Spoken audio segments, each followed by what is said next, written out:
Google has enormous reach into our privacy. Not only Google logs all of your search history, but also it tracks your search patterns, which link you click on, which ads you're interested in, images you view, and videos you watch, just to name a few. And this is not a conspiracy. These are all stated in their terms of service and privacy policy. Google does this because our data is converted to profit for them. Google's core business is advertisements, so collecting our data means knowing us better.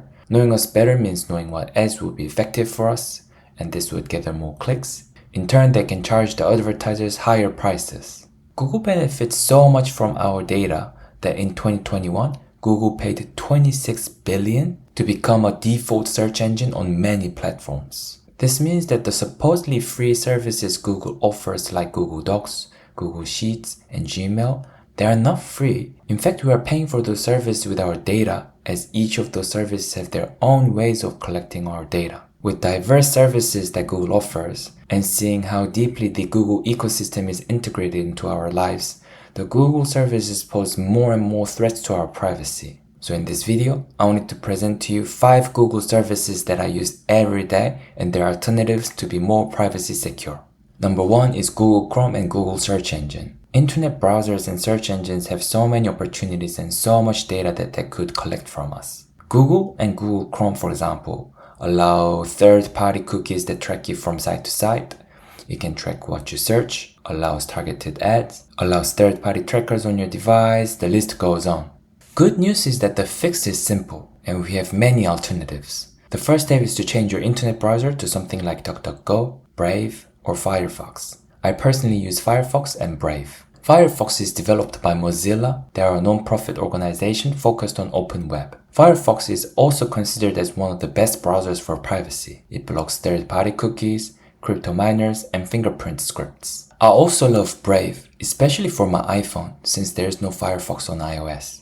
Similar to Firefox, it's considered as one of the best browsers for privacy. Once you have your new browser, second step is to change the default search engine to DuckDuckGo. DuckDuckGo is a popular choice among those who are looking for a search engine that respects your privacy. It protects you against all the things mentioned that Google allows, meaning that you can search without being tracked, block most ads, pop-ups, and blocks companies from stealing your data. They claim that hidden trackers lurk on 85% of popular websites, and DuckDuckGo blocked them. This helps us avoid hackers, scammers, and companies stealing our data.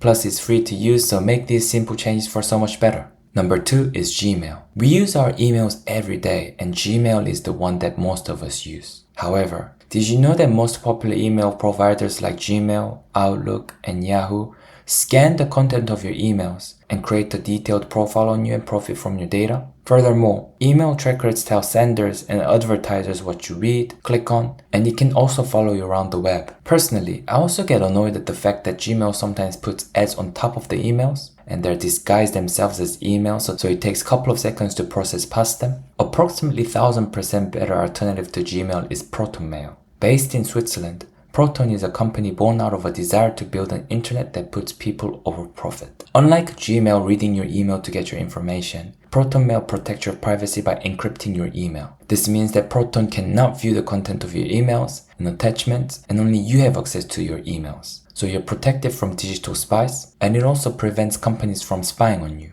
Proton Mail is free to use, it's ad-free, and is super easy to sign up. I've been using Proton Mail since I featured it in my last video. For my basic usage of just sending and receiving emails, I haven't noticed any difference between Gmail and Proton Mail, so I'm really happy so far, and Proton Mail will surely transition into being my primary email. Proton also offers several products including Proton Mail, Proton Calendar, Proton Drive, and Proton Wallet, so if you're interested, you should definitely check them out. Number 3 is Google Doc and Google Sheet. Another tool that we use every day is Google Doc and Google Sheets. They are so convenient because you don't have to install anything to use them, and it's synced across all devices as long as you have access to your Google account, and plus it's free. However, they pose a lot of threats that Gmail poses. Google can collect information about the metadata of your documents, your usage patterns, and your device information. Also, the wording around how much access Google has to your document are very vague. Plus, it's not end-to-end encrypted, which means that they can access your documents if they wanted to. A much more secure alternative is Cryptpad.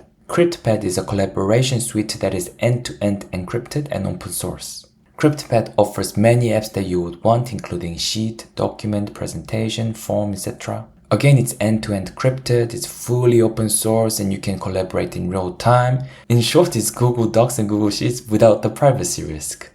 I've been using Google Doc to write scripts for my videos, and I'm proud to say that this is the first video in which the script was written on Cryptpad. I've fully transitioned into using Cryptpad as the replacement for the Google services, and I'm very happy so far. It has some very minor downsides of being a little slower sometimes to load, but that's very minor compared to the benefit I get out of it. I cannot recommend Cryptpad enough. Number 4 is YouTube. YouTube is owned by Google, and therefore it poses all the risks that we have talked about thus far in the video. However, as a content creator on YouTube, and as a regular user of YouTube, it's one of the hardest to find an alternative for me. Indeed, there is no alternative website that has as many videos as YouTube or as good quality of videos as YouTube. However, what I could find was an alternative front end to YouTube. This is called Invidious. Some of the threats that YouTube poses include the front page having been designed to suck you in, it distracts you, and all of those privacy concerns that we have talked about.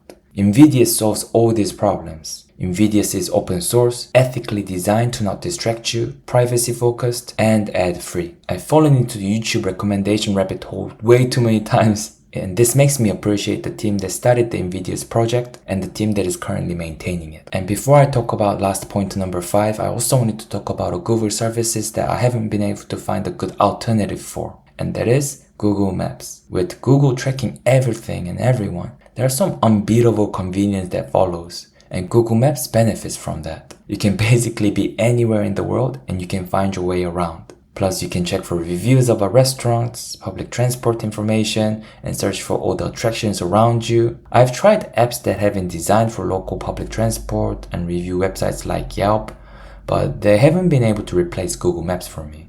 I would love to see an alternative, but just like YouTube, this would be a very hard challenge. I'll be sure to talk about this again if I do find an alternative, so don't forget to subscribe to not miss it. Number 5 is any other Google services and products that you can think of. Google having such a wide range of reach in all aspects of technology, I'm sure that you use other Google services regularly that hasn't been mentioned in this video. For this, we have the Degoogle GitHub repository. If you have been using GitHub for a while, you're probably aware that there are GitHub repositories for everything.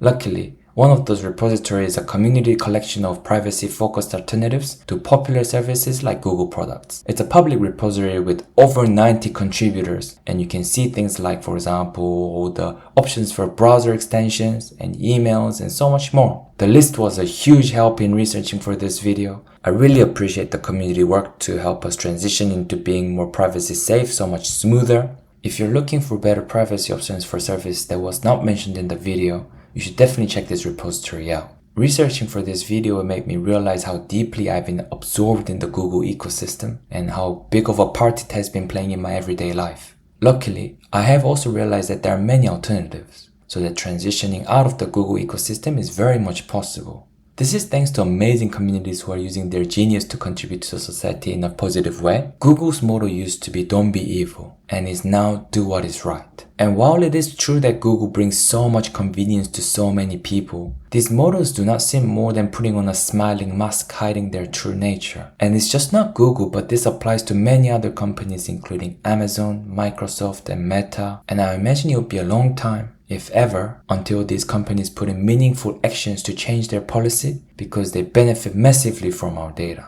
What we can do right now in the meantime is to spread awareness, being vigilant, using privacy-safe alternative services, and contributing to them when we can. If this resonates with you, don't forget to share your thoughts in the comments and subscribe to the channel so that we can keep in touch, because I think this is not something that will be resolved with one-off action, but it will require continuous ongoing community effort. Thanks for watching everyone. I'll see you in the next one. Bye everybody.